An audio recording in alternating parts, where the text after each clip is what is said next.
Hello, this is Sam Simon. This is my podcast that I'm not going to put the date on because it's a little bit late, recorded in advance, but it's an important podcast. The goal of what I'm going to do today is to invite all of you who listen to this into the conversation. We have a listserv. It's the Dementia Man listserv. And I want to raise the listserv up as a place for conversations, ongoing conversations about some of the issues that are raised on my podcast that might be on your mind, among a diversity of opinion who are of people who both are professionals in the field, are living with the disease. Um, you never know who you might also meet and the relationships you might build there. And today I'm going to do this, and I moved to do this because of an article in the New York Times um, that I urge you to see. Email me if you want to get a gift copy of it, Sam at Dementia Man, or instead, here's the way to do this. I'll get you the link to the article, which will be free if, and I'm going to share my screen right now, you go sign up um, at Dementia Man List. So you send an email in the to line, it's DM list plus subscribe at groups.io, because that's who you send it to. You can don't even you send it from the email you want to be subscribed to, and then anybody who subscribes, you'll get a copy of the email that when they send one, you send one email to the list, and the instructions on how to do that will come. I'll have to approve it, but so just send to DM list plus subscribe at groups.io. You can carbon copy Sam at Dementia Man as well, so that I know who you are and where you're subscribing from. You want to not have any disruptors out there. So I'm going to stop sharing that. And I'm going to come back and I'm going to focus just briefly. The article in the print version, May 15th, 2025, page 827 of the New York Times, the big flaw in New York's assisted suicide articles. I'm going to just read the, the part that it so spoke to me because it's what I believe in this person. It's L.S. Dugdale. Dugdale. She's also the author of The Lost Art of Dying, Reviving Forgotten Wisdom. She's a physician and an ethicist at Columbia. Um, and she captures what I've been trying to say so well. I'm hoping to have her as a guest on this podcast. We're going to work at that. And then maybe we can even have her a guest at our one of our listserv meetings. So this is a criticism. New York is passing or just passed a assisted suicide bill.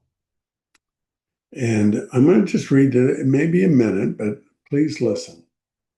Supporters of medical aid in dying often invoke the importance of preserving personal autonomy. And I've heard this too. I'm freaking. That's the argument I hear. People should be able to make decisions for themselves. Last year, the number one end of life concern that recipients of assisted suicide in Oregon cited was loss of autonomy. This is understandable. Those whose physical condition is rapidly deteriorating may see death as preferable to a life over which they have no control.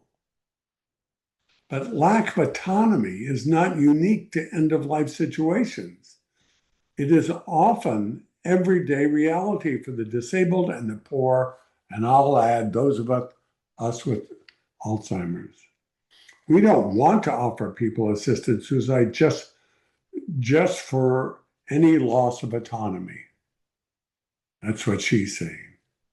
Here, the experience of Canada, which since 2016 has allowed eligible adults to request medical assistance in dying, is worrisome.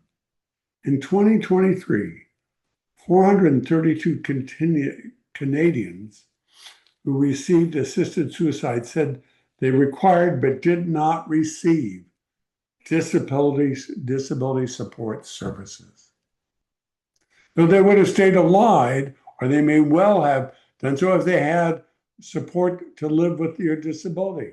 By the way, Alzheimer's is a disability.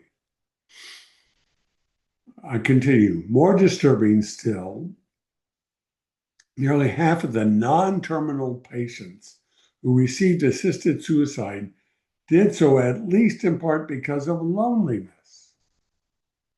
One man sought assisted death as a result of homelessness and changed his mind after a GoFundMe campaign helped him find shelter. What began as a right to die when death is reasonably foreseeable seems to have evolved into the possibility of hastened death for almost any form of suffering. This is not a compassionate policy, she says.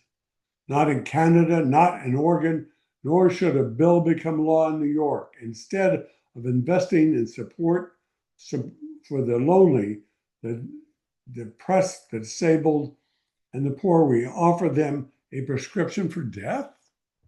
Let me repeat that.